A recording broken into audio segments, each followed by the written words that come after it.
واقعہ قرطاس بیان کر کے حضرت عمر پر نعوذ باللہ ہاتھ صاف کرنے کی ناکام کوششیں کی جاتی ہیں.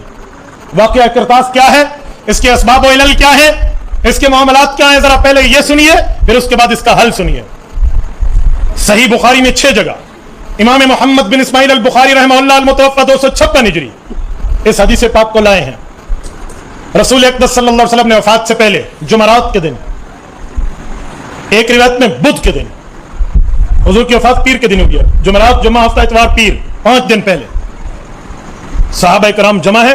اللہ کے رسول فرماتے ہیں لاؤ کاغذ قلم, لاؤ قلم دوات, جو اس زمانے کا تھا, میں تمہیں ایسی تحریر لکھ دوں تم کبھی گمراہ نہیں ہوں گے. جو نئے ہیں وہ دوڑے ہیں قلم دوات کی طرف. عمر فاروق نے روک دیا, کہا یا رسول اللہ حسبنا کتاب اللہ, ہمارے پاس تو آپ کی دی ہوئی اللہ کی کتاب کافی ہے. رسول اکرم صلی اللہ علیہ وسلم نے نہیں لکھوایا, یہ مجلس برخاست ہو گئی ہے.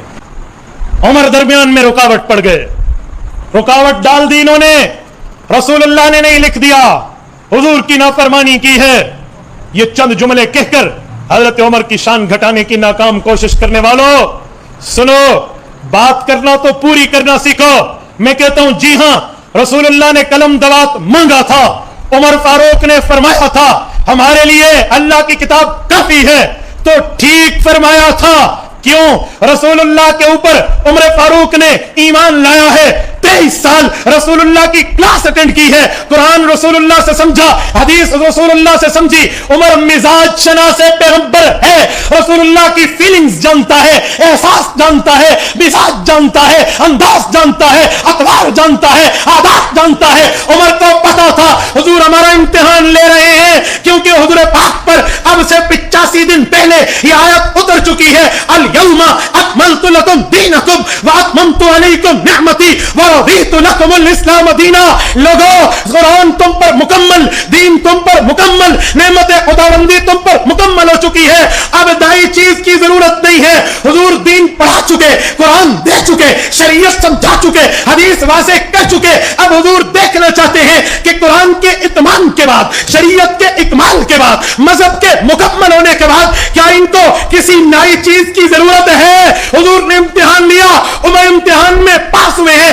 عرض کرنے لگے آپ پہ تو آیت اتری, دین مکمل آپ نے فرما دیا, مذہب مکمل آپ نے پڑھا دیا, اسلام مکمل, اب امتحان کیا, نئی چیز کی ضرورت نہیں, ہمارے لیے وہی قرآن کافی ہے.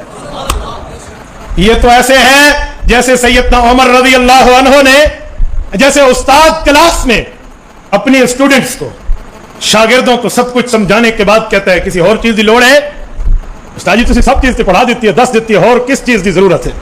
عقل مند تو یہی جواب دے گا. حضرت عمر تو اس امتحان میں فرسٹ ڈویژن پاس ہو رہا ہے, ای لیول پر پاس ہو رہا ہے, اور تم کہہ رہے ہو سیدنا عمر رضی اللہ عنہ نے نافرمانی کی ہے. سنو, میں اس اعتراض کی منہ مانگی بات دینے کے لیے ایک جملہ کہتا ہوں. سنو, اگر یہ نافرمانی ہے تو پھر یہ اعتراض تیرے گلے میں فٹ ہوگا. میں پوچھنے کی جسارت اور حق رکھتا ہوں. حضرت عمر باہر کے بندے تھے, گھر کے نہیں تھے. علی المرتضی رضی اللہ عنہ حضور کے گھر کے بندے تھے. جب عمر یہاں مجلس سے اٹھ گئے پیر کے دن چاش کی نماز کے وقت تقریباً 10 ساڑھے 10 بجے اللہ کے رسول کی وفات حضرت آیات ہوتی ہے, تو میں پوچھنے کا حق رکھتا ہوں کیا علی المرتضی نے پیچھے حضور سے کچھ لکھوایا؟ اگر لکھوایا تو جرأت کر میدان میں پیش کر, لکھوایا تو دکھا. یہ ہے وہ حدیث جسے کہتے ہیں حدیث قرطاس.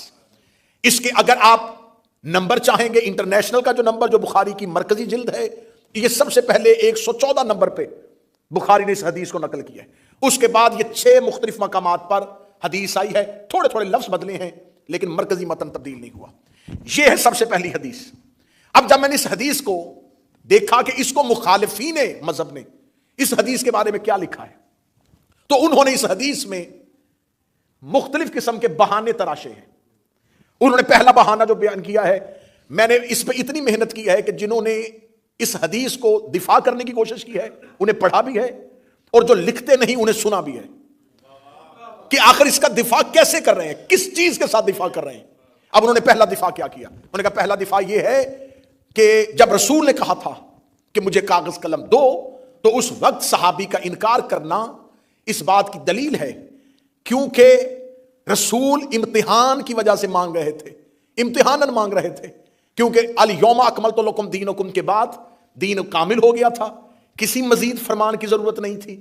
تو نبی صحابہ کا امتحان لینا چاہتے تھے کہ دیکھوں کہ میں ان سے کاغذ قلم مانگوں تو یہ مجھے دیتے ہیں، اگر یہ مجھے دیں گے تو پھر مجھے پتہ چل جائے گا کہ جب اللہ نے کہہ دیا ہے کہ دین کامل ہو گیا تو پھر یہ کسی اور نئی چیز کو کیوں لکھوا رہے ہیں. تو لہذا رسول صحابہ کا امتحان لے رہے تھے، تو صحابہ اپنے امتحان میں کامیاب ہو گئے، انہوں نے کاغذ قلم نہیں دیا. یہ پہلی طویل ہے. جامع الازہر مصر سے شروع کروں گا اور مرزا محمد علی انجینئر تک آ جاؤں گا جنہوں نے اس حدیث کو دفاع کرنے کی کوشش کی. دوسری طویل بیان کی. انہوں نے کہا دوسری وجہ یہ کہ حضرت عمر ابن خطاب سمجھ گئے تھے، ان کی دور اندیشی تھی کہ رسول اللہ کہیں کچھ ایسا نہ لکھ دیں جو بعد میں امت اس پر عمل نہ کر سکے اور گناہگار ہو جائے. یہ ہے دوسری تعویل. آئیے اب چلتے ہیں تیسری تعویل کی طرف. موضوع پسند ہے یا نہیں پسند ہے؟ تیسری تعویل کی طرف. تیسرا بہانہ کیا کیا ان کا؟ تیسرا بہانہ یہ ہے کہ جب رسول کہہ رہے تھے کہ کاغذ قلم لاؤ، اور اس وقت جو انکار کیا گیا وہ اس وجہ سے کہ رسول اس وقت شدید بیمار تھے اور صحابہ نبی سے بہت محبت کرتے تھے.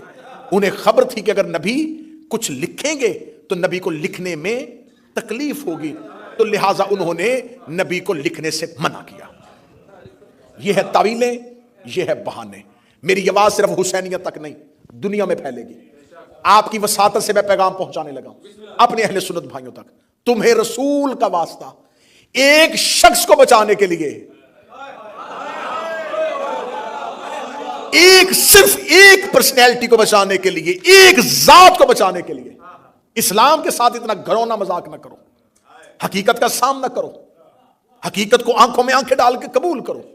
اب تم نے 4 طویلیں کی جو تمہارے جامع الازہر مصر سے شروع ہوئی اور جہلم میں بیٹھے ہوئے مرزا محمد علی تک، اسے یہی طویلیں پیش کی. یہی وجہ تھی، اس کے علاوہ کوئی وجہ نہیں تھی. آؤ ایک ایک طویل پہ بات کرتے ہیں. پہلی طویل، تم نے کہا کہ رسول نے امتحاناً کہا تھا. جب رسول نے امتحاناً کہا تھا تو جب صحابہ امتحان میں کامیاب ہو گئے تو رسول نے بجائے مبارک دینے کے حجرے سے کیوں نکالا؟ رسول امتحاناً کہہ رہے تھے نا، رسول امتحاناً کہہ رہے تھے کہ دیکھیں میری امت میرے بعد صحابہ کیا کریں گے. تو جب رسول نے امتحان لیا، صحابہ کرام کامیاب ہو گئے. رسول کو چاہیے تھا کہ مجھے بٹھاؤ، میں تمہیں سینے سے لگاؤں کہ میرے بعد تم اتنے قابل ہو چکے ہو کہ اب تم دین میں کوئی نئی چیز نہیں لکھوانا چاہتے. نبی نے کہہ دیا قوموا عنی، نکل جاؤ میرے حجرے سے. رسول کا نکالنا اس بات کی دلیل ہے امتحان رسول کا نہیں، امتحان صحابہ کا ہو رہا. اب اس حدیث کو، اور میں جب اس پہ پورا تیار کر رہا تھا کہ اس حدیث کو ہم نے کیسے دفاعی پوزیشن پہ آ کے اس کا سامنا کرنا ہے، تو میں سب کو سن رہا تھا. تو مجھے ایک یوٹیوب پر سکالر ہے مرزا محمد علی، اس نے اپنے اس حدیث پہ بحث کرتے ہوئے قبلہ کہا کہ یہ وہ ہڈی ہے حدیث کرتاس جسے نہ اہل سنت نگل سکتے ہیں نہ اگل سکتے ہیں. اس کا جو اس میں ویڈیو ہے وہ شروع یہاں سے ہوئی ہے. وہ کہتے ہیں کہ حدیث کرتاس وہ ہڈی ہے جسے نہ ہم اگل سکتے ہیں نہ ہم نگل سکتے ہیں. اس میں بہت اچھی بات کی مولانا محمد اسحاق نے بھی. انہوں نے کہا ہاں حدیث تو بڑی پکی ہے اور یہ مان لینا چاہیے اہل سنت کو کہ اس دور کے اکابرین سے غلطی ہو گئی. مان لے، غلطی مان لے، جان چھڑوائیں. بجائے غلطی ماننے کے اتنے نامعقول بہانے کیوں کر رہے ہو، اتنے غیر معقول بہانے کیوں کر رہے ہو کہ رسول امتحان لے رہے تھے. اچھا اس حدیث میں کیا دیکھیں، رسول نے کیا کہا، اس حدیث کو سمجھیے. نبی نے کہا مجھے قلم اور کاغذ دو تاکہ میں تمہیں کچھ لکھ دوں تاکہ تم میرے بعد گمراہ نہ ہونا. اب سننا، میں نتیجہ دینے لگا ہوں، میں جگر کا لہو دے رہا ہوں. تاکہ تم میرے بعد گمراہ نہ ہونا. اس کا مطلب ہے کہ رسول نے کہا تھا، شرط لگا دی تھی، مشروط کر دیا تھا کہ اگر نہ لکھواؤ گے تو گمراہ ہو جاؤ گے. نہ مجھے مجمع کی دائی چاہیے. رسول نے شرط رکھ دی تھی اگر نہ لکھواؤ گے تو گمراہ ہو جاؤ گے. اب تمہارے پاس 2 گلیاں ہیں، اپنی مرضی سے جس مرضی گلی میں چلا جا. یا تو مان کے صحابہ نے لکھوا لیا تھا، اگر نہیں لکھوایا تھا تو نبی نے کہا تھا اگر نہیں لکھواؤ گے تو گمراہ ہو جاؤ گے.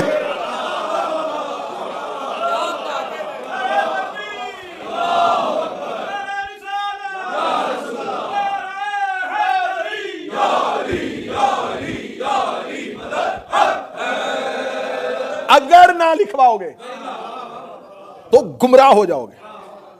اس کا مطلب ہے کہ جو اس وقت موجود تھے، حاضر تھے، رسول انہیں کہہ رہے ہیں اگر تم نے نہ لکھوایا. نہیں کائنات میں کائنات کے سب سے بڑے نبی کی حکمت پڑھ رہا ہوں.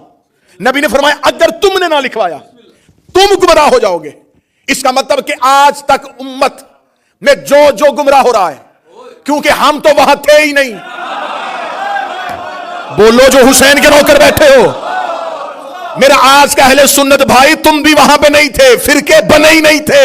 جب تم بنے ہی نہیں تھے تو اس کا مطلب کہ آج جو گمراہ ہو رہا ہے ہم تو وہاں پر تھے ہی نہیں. وہاں پر تو کچھ اور لوگ موجود تھے جنہیں نبی نے کہا تھا اگر تم نے نہ لکھوایا تو تم گمراہ ہو جاؤ گے. اس کا مطلب وہ گمراہ ہوئے تھے کاغذ قلم نہ دینے کی وجہ سے.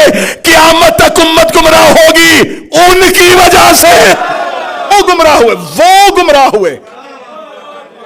وہ گمراہ ہوئے انکار کی وجہ سے. اب جو گمراہ ہوگا نہ ہم سے نبی نے مانگا. قیامت والے دن اللہ کسی گمراہ کو جہنم میں پھینکے گا تو وہ کہہ دے گا میرے اللہ میرا کوئی قصور نہیں ہے, کاش میرے تک وہ تحریر آ جاتی. اللہ کہے گا تجھ تک تحریر آئی نہیں تو پھر اسے مانا کیوں تھا جس نے تحریر کا انکار کیا. جملہ کو اگر ذہن تیار ہے اس کا مطلب ہے کہ امت صرف ابلیس کی وجہ سے گمراہ نہیں ہو رہی. بول سکو جو بولو جو حسین کا نوکر بیٹھا. اس کا مطلب ہے کہ امت صرف شیطان کی وجہ سے نہیں, اس کا کام ختم ہو گیا.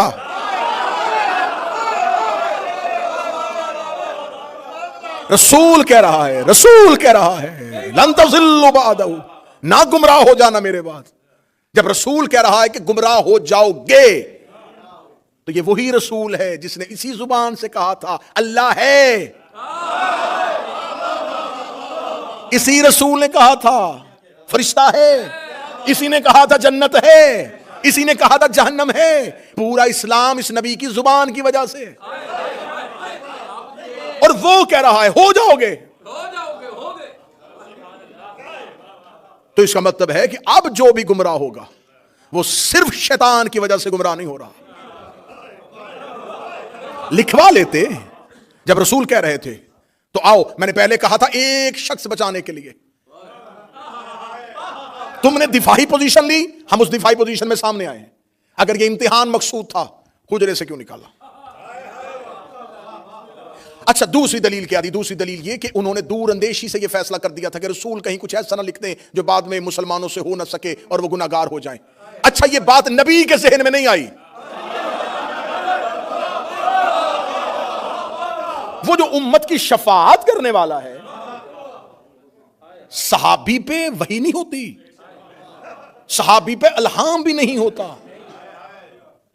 تو اس کا مطلب جو بات حکمت پیغمبر اور تدبر رسول میں نہیں تھی وہ بات ایک قدم آگے بڑھ کے انہوں نے کیوں سوچی؟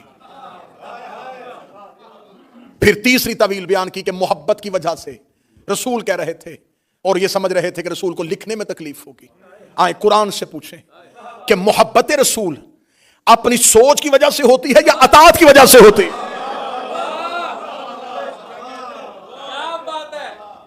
میں اٹھوں اور میں صبح فجر کی نماز پڑھوں, 2 رکعت پڑھوں اور مجھے لطف آئے, میں دوسری رکعت میں بجائے تشہد کے بیٹھنے کے میں اٹھ کے کھڑا ہو جاؤں.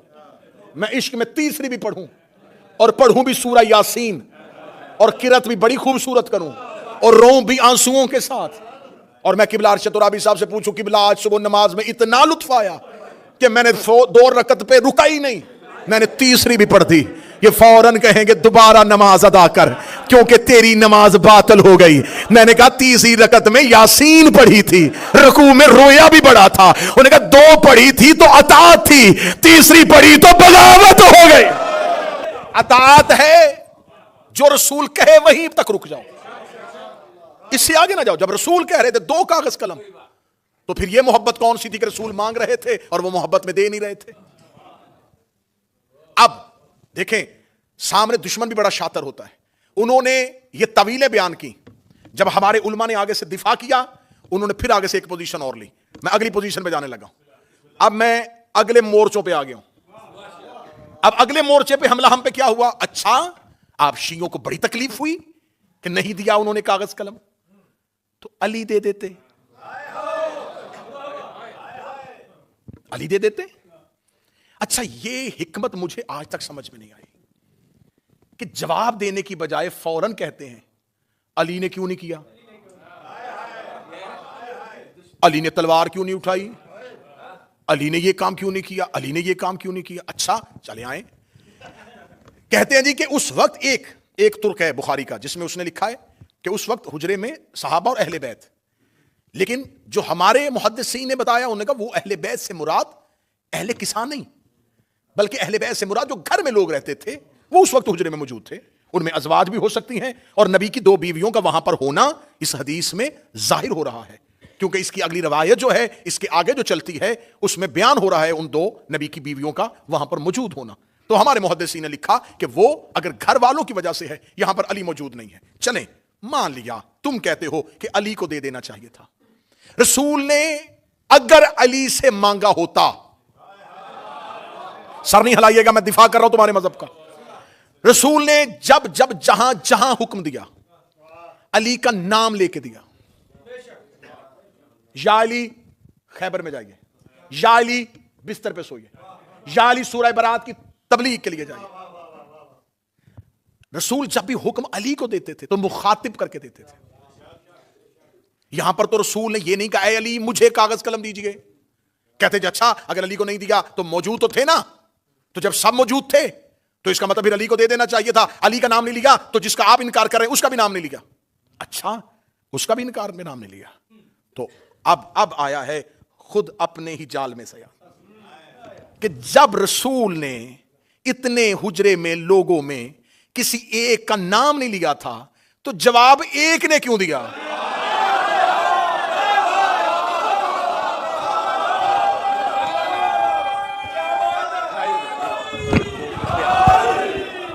جواب ایک نے کیوں؟ جواب بتا رہا ہے کہ مخاطب کون تھا۔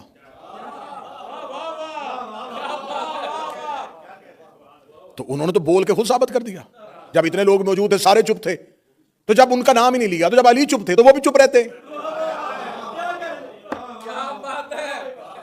اچھا علی نے کاغذ قلم کیوں نہیں دیا اس بات میں بحث بعد میں کریں گے، پہلے یہ بتاؤ علی نے انکار تو نہیں نہ کیا؟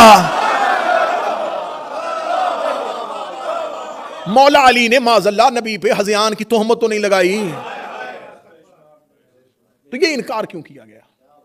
دوسری ایک اور سکالر اٹھا، اس نے کہا دیکھیں یہ بات شیعہ ذاکرین کرتے ہیں اور شیعہ علماء کرتے ہیں، لیکن انہیں یہ بتانا چاہیے اپنی قوم کو کہ جب رسول اللہ یہ حکم دے رہے تھے تو جب رسول کو پتا تھا، عالم الغیب تھے، شیعہ تو کہتے ہیں نبی کے علم غیب کے ماننے والے ہیں، تو یہ نبی کے علم غیب کے معتقد ہیں، تو پھر ان کو یہ ماننا چاہیے کہ جب نبی کو خبر تھی کہ مجھے کاغذ قلم نہیں دیں گے تو نبی نے مانگا کیوں؟ این آخری وقت میں نبی اپنے آخری لمحوں میں آخری سانسوں میں کیوں وہ چیز مانگ رہے ہیں جس کے بارے میں نبی کو اندیشہ بھی ہو کہ یہ مجھے انکار کریں گے، اس سے مجھے تکلیف ہوگی، جھگڑا ہو جائے گا، امت گروہوں کا شکار ہو جائے گی، مجمع سارا چپ بھی ہو جائے، جہاں مجھے بات پہنچانی میں وہاں پہنچانے لگا ہوں۔ جب اللہ کو پتا تھا شیطان نے سجدہ نہیں کرنا، اس نے حکم دیا کیوں تھا؟